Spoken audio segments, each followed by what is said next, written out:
मैं किरण सिंह, कक्षा 9th के लिए हिस्ट्री। ये तीसरा पार्ट है नात्सीवाद और हिटलर का उदय। उसमें है तीसरा नात्सियों का विश्व दृष्टिकोण। इसके पहले मैं आपको थोड़ा सा संक्षेप में बताऊंगी कि इसके पहले हिटलर ने किस प्रकार से जर्मन साम्राज्य पर अपना तानाशाह कब्जा किया।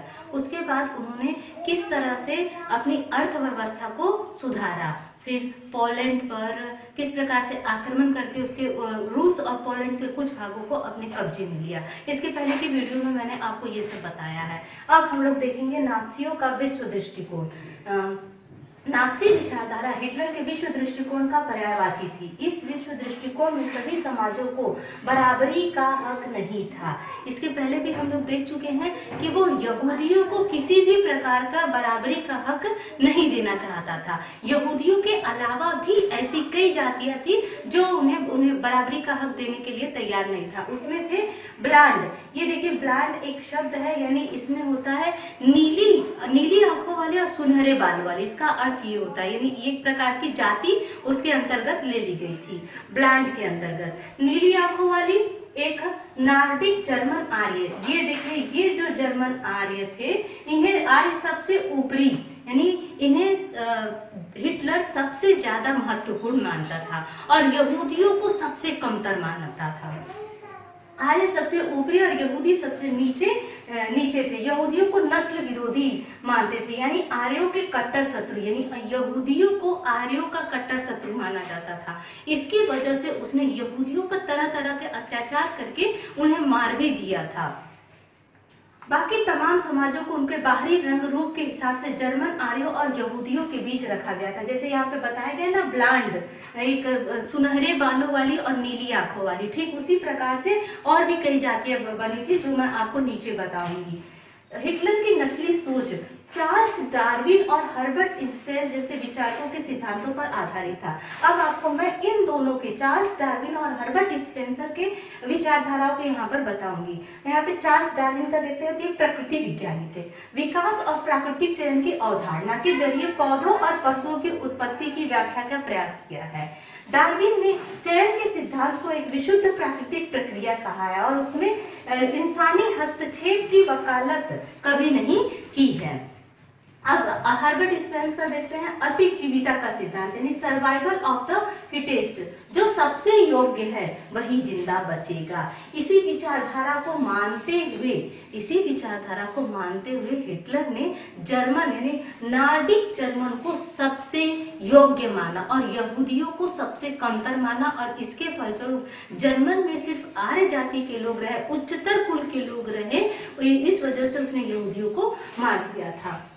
यानी ये देखिए, यहाँ है जो सबसे योग्य वही जिंदा बचेगा। जो प्रजातियां बदलती हुई वातावरणीय परिस्थितियों के अनुसार खुद को ढाल सकती हैं वही पृथ्वी पर जिंदा रहती है। यानी हर्बर्ट स्पेंसर का मतलब यही रहता है। साइंस के हिसाब से अगर देखा जाए तो जो प्राणी पृथ्वी के अनुकूल अपने आप को ढाल नहीं पाया वो मर गया। फॉर एग्जाम्पल के तौर पर हम लोग ड्रैगन का रूप, डायनासोर का नाम लिया जा सकता है कि उन्होंने पृथ्वी की बदलती हुई वातावरणीय भौगोलिक परिस्थितियों से के अनुसार अपने को नहीं ढाला, इसलिए वो मारा गया। ठीक उसी प्रकार से हर्बर्ट स्पेंसर ने भी कहा है, और हर्बर्ट स्पेंसर और चार्ल्स डार्विन के ही विचारधाराओं से हिटलर प्रभावित था। लेकिन नस्लवादी विचारकों और राजनेताओं ने पराजित समाजों पर अपने साम्राज्यवादी शासन को सही ठहराने के लिए डार्विन के विचारों का सहारा लिया था। यही हिटलर के लिए उदाहरण दिया गया है कि इस विचारधारा को उसने अपने तरीके से तोड़ मरोड़ कर प्रस्तुत किया। नात्सियों की दलील बहुत सरल थी। जो नस्ल ताकतवर है वह जिंदा रहेगी, कमजोर नस्लें खत्म हो जाएगी। आर्य नस्ल सर्वश्रेष्ठ है, उसे अपनी शुद्धता बनाए रखनी है, ताकत हासिल करनी है और दुनिया भर पर वर्चस्व कायम करना है। भाई ये हम सभी जानते हैं कि हिटलर एक तानाशाह शासक था। वो सिर्फ ना अपने देश पर बल्कि सभी देशों पर शासन करना चाहता था। इसी का हिटलर का ही द्वितीय विश्व युद्ध एक परिणाम था, एक उसके कल्पनाओं को हकीकत में लाने के लिए। हिटलर की विचारधारा का दूसरा पहलू लेविन स्ट्राउस के जीवन परिधि की भू राजनीतिक अवधारणा से संबंधित था। अपने लोगों को बसाने के लिए ज्यादा से ज्यादा इलाकों पर कब्जा, इससे मातृ देश का क्षेत्रफल बढ़ेगा। नए इलाकों में जाकर बसने वाले को अपने जन्म स्थान के साथ गहरे संबंध बनाए रखने में मुश्किल भी पेश नहीं आएगी। जर्मन राष्ट्र के लिए संसाधन और बेहिसाब शक्ति इकट्ठा की जा सकती है। पूरब में हिटलर जर्मन सीमाओं को और फैलाना चाहता था ताकि सारे जर्मनों को भौगोलिक दृष्टि से एक ही जगह इकट्ठा किया जा सके। पोलैंड इस धारणा की पहली प्रयोगशाला बना। यानी हिटलर ने अपने साम्राज्य को फैलाने के लिए, अपने लोगों को जगह जगह बसाने के लिए, अपनी जन्मभूमि से प्यार करने के लिए सबसे जरूरी उसने साम्राज्य का विस्तार माना और पोलैंड इसका सबसे पहला शिकार बना। कुछ शेष रह गया था वो आगे मैं आपको बता रही हूँ। नस्लवादी राज्य की स्थापना। अब यहाँ से हिटलर के जर्मन साम्राज्य में नार्डिक जर्मन को बसाने का यहाँ से प्रचलन चालू हो गया कि किस प्रकार से वह जर्मन को एक शुद्ध खून, एक शुद्ध रक्त वाला समाज बनाना चाहता था। इसके लिए उसने बाकी अपाहिजों को, अपंगों को, यहूदियों को, जिप्सियों को भी मार दिया और बर्बरता से मारा था। अब यहाँ से आता है नस्लवादी राज्य की स्थापना। सत्ता में पहुंचते ही नाज़ियों ने शुद्ध जर्मनी के विशिष्ट नस्ली समुदाय की स्थापना के सपने को लागू करना शुरू कर दिया। जैसा कि मैंने अभी थोड़ी देर पहले आपको बताया कि शुद्ध नस्ल वाले लोगों को, यानी नार्डिक जर्मन को उसने शुद्ध रक्त वाला माना और इन्हीं को बसाने के लिए बाकी सारी जातियों को मार दिया। पहले उन्होंने जर्मन साम्राज्य में मौजूद उन समाजों या नस्लों को खत्म करना शुरू किया जिन्हें वे अवांछित मानते थे। यानी वही बात फिर से कि जिसे शुद्ध रक्त वाला नहीं मानते थे, उन्हें अवांछित मानते थे, उन्हें खत्म करना शुरुआत कर दिया। नाज़ी शुद्ध और स्वस्थ आर्यों का समाज बनाना चाहते थे। यानी कहने का तात्पर्य यही है कि जो हिटलर था वो जर्मन, नार्डिक जर्मन को शुद्ध रक्त वाला मानता था और उसी के समाज को साकार रूप देना चाहता था। वही समाज उसकी कल्पनाओं में था। उसी समाज को बसाने के लिए उसने साम्राज्य विस्तार भी किया, यहूदियों को मारा, जर्मन, नार्डिक जर्मन स्कूल तक खोले। वो आगे के चैप्टर में आपको बताया जाएगा। यहूदियों के खिलाफ उसमें पढ़ाया भी गया। जिन्हें तरक्की और वंश विस्तार के योग्य माना गया उन्हें वांछित, यानी जिन्हें तरक्की और वंश विस्तार के योग्य माना गया उन्हें वांछित और बाकी सबको अवांछित माना गया। अवांछित को जिंदा रहने का कोई हक नहीं।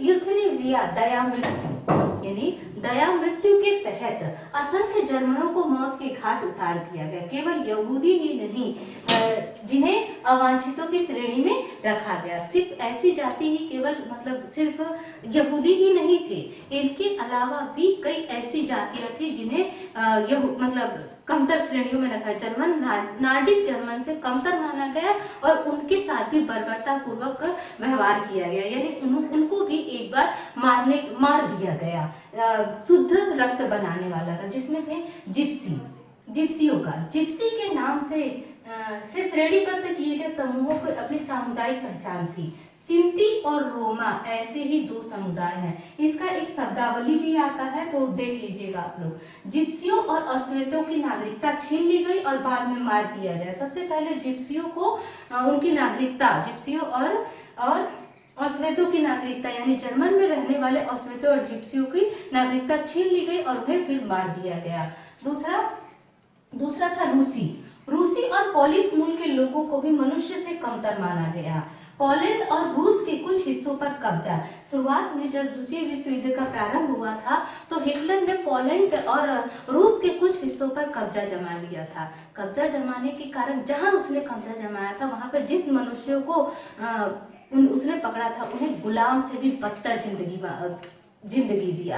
यानी उन्हें सिर्फ काम करने का एक मशीन माना गया और बाद में जब वो इस लायक भी नहीं बचे कि वो किसी प्रकार का कोई काम कर सके तो उन्हें बेरहमी से मार भी दिया। देखिए, स्थानीय लोगों को गुलामों की तरह काम किया, उन्हें इंसानी बर्ताव के लायक नहीं माना। बहुत सारे लोग काम के बोझ और भूख से ही मर गए। यानी उन्हें बुरी तरह से यातनाएं दे देकर मार दिया। अब तीसरा इसमें आता है यहूदी, जो कि सबसे ही मतलब हिटलर का हिट लिस्ट में आते थे, तो कोई अतिशयोक्तिपूर्ण बात नहीं होगी। उसने यहूदियों को अपने देश से हटाने के लिए जितनी बर्बरता हो सकती थी उसने अपनाया है। यहाँ पे देखिए, सबसे बुरा हाल यहूदियों का ही था। दुश्मनी का एक आधार, यानी कहने का तात्पर्य यह है कि आखिर उसने यहूदियों के साथ ही ऐसा बर्ताव क्यों किया। यहाँ पर वही बता रहा है, उसका आधार बता रहा है। दुश्मनी का एक आधार यहूदियों के प्रति ईसाई धर्म में मौजूद परंपरागत घृणा है। ईसाइयों का आरोप था कि ईसा मसीह को यहूदियों ने ही मारा था। ईसाइयों की नजर में यहूदी आदतन हत्यारे और सूदखोर भी एक आपका शब्दावली के अंतर्गत आता है, जिसका मतलब होता है बहुत ज्यादा ब्याज वसूल करने वाले।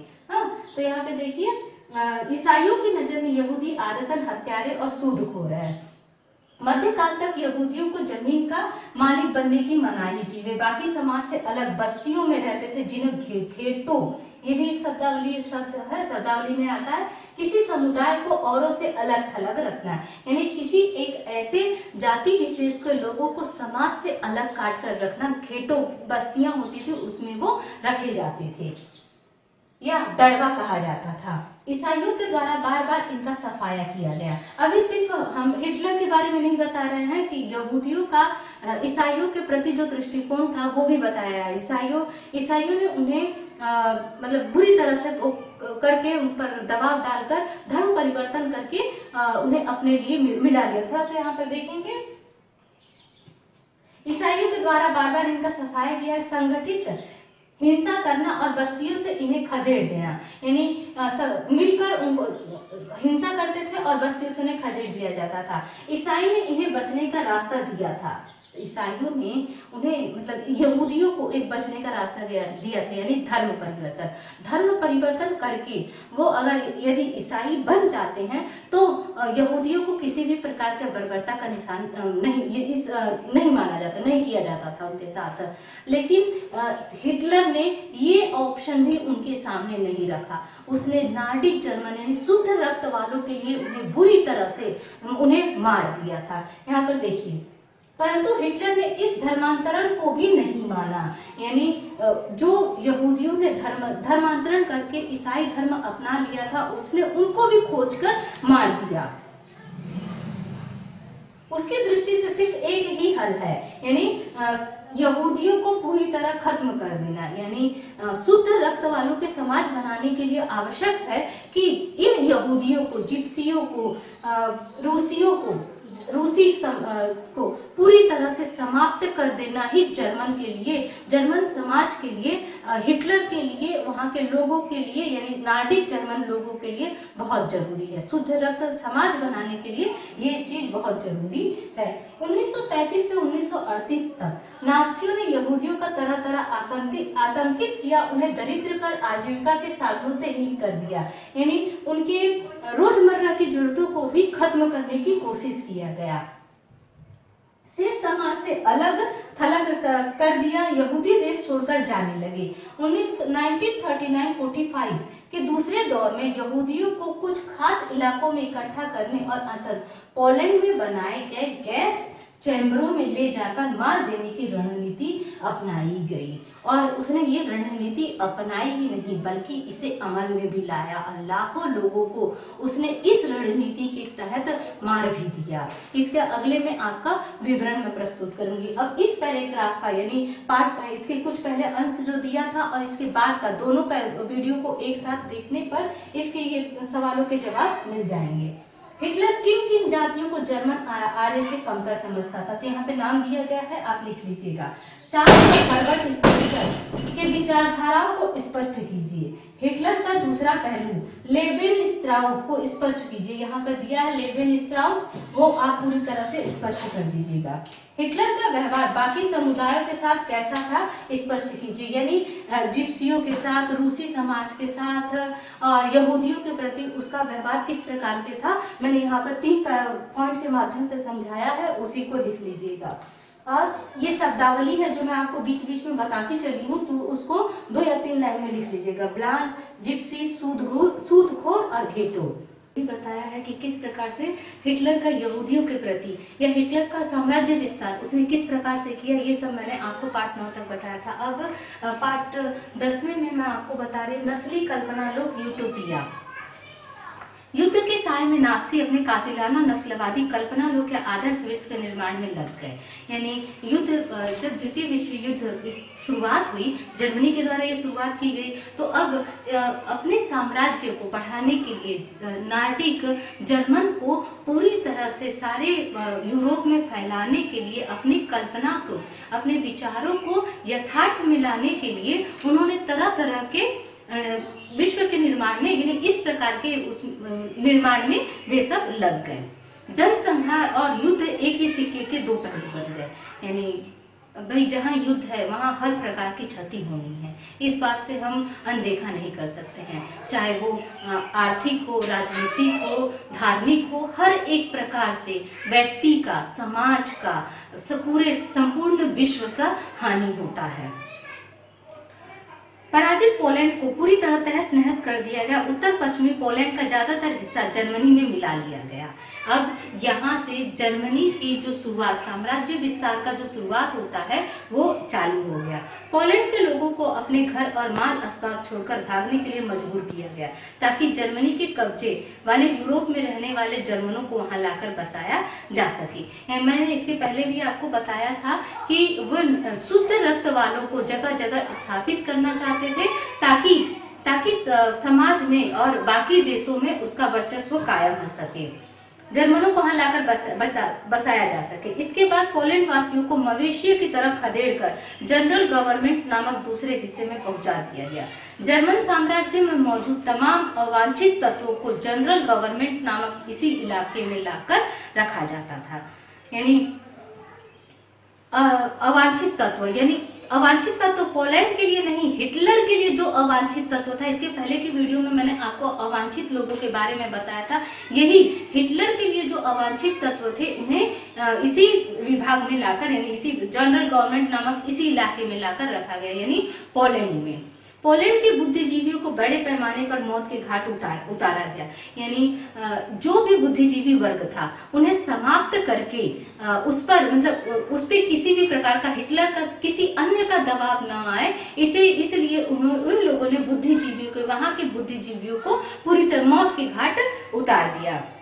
आर्य जैसे लगने वाले पोलैंड के बच्चों को उनके माँ बाप से छीनकर जांच के लिए नस्ल विशेषज्ञों के पास पहुंचा दिया गया। यानी जैसे लगता था कि अगर कोई व्यक्ति आर्य जाति से संबंधित है तो उन्हें माँ बाप से छीन लिया जाता था और नस्ल विशेषज्ञ के पास भेजा जाता था। अगर वे बच्चे आर्य जाति के होते थे तो उन्हें आर्य परिवार में ही पाला पोसा जाता था और ऐसा न होने पर उन्हें अनाथालय में डाल दिया जाता था। वहां पर ज्यादातर बच्चे मर जाते थे। देखिए यहाँ पे लिखा भी है, आर्य जैसे लगने वाले पोलैंड के बच्चों को उनके माँ बाप से छीनकर जांच के लिए नस्ल विशेषज्ञों के पास पहुंचा दिया गया। अगर वे नस्ली जांच में कामयाब हो जाते तो उन्हें जर्मन परिवारों में पाला जाता और अगर ऐसा नहीं होता तो उन्हें अनाथ आश्रम में डाल दिया जाता, जहां उनमें से ज्यादातर मर जाते। जनरल गवर्नमेंट में कुछ विशालतम घेटों, इसके पहले की वीडियो में मैंने आपको घेटों का मतलब समझाया है, घेटो और गैस चैम्बर भी थे, इसलिए यहाँ यहूदियों को बड़े पैमाने पर मारा जाता था। यानी पोलैंड में ही ये गैस चैम्बर थे। यहाँ पर अवांछित लोगों को, सिर्फ यहूदियों को नहीं, अवांछित यानी हिटलर के द्वारा अवांछित, हिटलर के द्वारा मान्य, यानी वो जिसे मान लिया कि वो अवांछित है तो उसे वहां पर लाकर गैस चैम्बर में मार देता था ताकि उसका जो साम्राज्य था, उसकी कल्पना थी, साकार कर सके। यानी सिर्फ नॉर्डिक जर्मन के लोगों का, शुद्ध रक्त वालों का जर्मन समाज में, मतलब पूरे यूरोप में ही बन सके। उसका कहने का तात्पर्य ये था, सिर्फ इतना था कि हम यानी जर्मन, नॉर्डिक जो जर्मन है, आर्य जाति के लोग, वो शुद्ध रक्त वाले हैं, उन्हीं को जिंदा रहने का अधिकार है, अन्य किसी भी जातियों को जिंदा रहने का अधिकार नहीं है। इसलिए उसने इन लोगों के अलावा, यानी जर्मन नॉर्डिक के अलावा बाकी सबको मार दिया था। इसमें सिर्फ एक ही सवाल बन रहा है, हिटलर का पोलैंड वासियों के प्रति किए गए व्यवहार को लिखिए। यानी हिटलर ने पोलैंड वासियों के प्रति किस प्रकार का व्यवहार किया था, किस प्रकार से अपना घर बार छोड़कर भागना पड़ा था, ये सब मैंने आपको इस पैराग्राफ के माध्यम से बताया है और आप अपने कॉपी में, उत्तर पुस्तिका में इसे लिख लीजिएगा। थोड़ा डिटेल में जानकारी देंगे तो और बेहतर होगा। और कुछ अंश रह गया है, उसको बोर्ड पर पढ़ाई थी और किताब में क्योंकि ये चित्र दिखाने लायक है इस वजह से इस तरह से पढ़ाना पड़ रहा है। तो यहाँ पर देखिएगा, मौत का सिलसिला देखिए। पहला चरण बहिष्कार 1933 से 39 तक। इसमें एक देखिए, एक चित्र बना हुआ है बेंच का। इस बेंच पे नीचे लिखा है पार्क में रखी बेंच, केवल आर्यों के लिए। यानी यहाँ तक पाबंदी यहूदियों पर या अन्य जातियों पर यहाँ तक पाबंदी लगी हुई थी कि इस बेंच पर सिर्फ आर्य लोग ही बैठ सकते थे। ठीक उसी प्रकार से देखिए दूसरा चित्र दिया हुआ है, उस चित्र में लिखा हुआ है, इस संकेत पट में ऐलान किया जा रहा है कि उत्तरी समुद्र स्नान क्षेत्र यहूदियों से मुक्त है। यानी ये जो क्षेत्र है, क्षेत्र विशेष है, वहां पर सिर्फ आर्य जाति के लोग ही स्नान कर सकते थे। तीसरा चित्र है एक बूढ़े व्यक्ति का जो कुछ सामान बेच रहा है या स्वयं को बेच रहा है। उसमें लिखा है मेरे पास बेचने के लिए बस यही है। घेटों के लोगों के पास जीने का कोई रास्ता नहीं बचा था। इसके पहले की वीडियो में मैंने आपको बताया भी था कि उन्होंने यहूदियों की सारी आजीविका को समाप्त कर दिया था। अब यहाँ पर बता रहा है, देखिए पहला चरण बहिष्कार। हमारे बीच तुम्हें नागरिकों की तरह रहने का कोई हक नहीं है। यानी ये यहूदियों के प्रति किया गया वाक्य है। न्यूरेम्बर्ग नागरिकता अधिकार सितंबर 1935। जर्मन या उससे संबंधित रक्त वाले व्यक्ति जर्मन नागरिक होंगे, उन्हें जर्मन साम्राज्य का संरक्षण मिलेगा। यहूदियों और जर्मनों के बीच विवाह पर पाबंदी होगी। यहूदियों और जर्मनों के बीच विवाहेतर संबंधों को अपराध घोषित कर दिया गया। यहूदियों द्वारा राष्ट्रीय ध्वज फहराने पर पाबंदी लगा दी गई। यानी कहने का तात्पर्य पर ये कहा जाए कि कोई अतिशयोक्तिपूर्ण बात नहीं होगी कि जर्मन के आर्य समाज के लोगों ने यहूदियों को संपूर्ण जर्मन से निकालने का पूरी तरह से प्रबंध कर दिया था। इसके अलावा भी कुछ अन्य कानूनी उपाय थे जो इस प्रकार थे। यहूदी व्यवसायों का बहिष्कार, यानी यहूदियों के द्वारा कोई व्यवसाय यदि किया गया है तो उसका सरकार के द्वारा बहिष्कार किया गया। दूसरा, सरकारी सेवाओं से निकाला जाना, यानी सरकारी सेवा जो होती थी उन्हें यहूदियों को यदि सरकारी सेवाओं में रहते थे तो उन्हें वहां से निकाल दिया जाता था।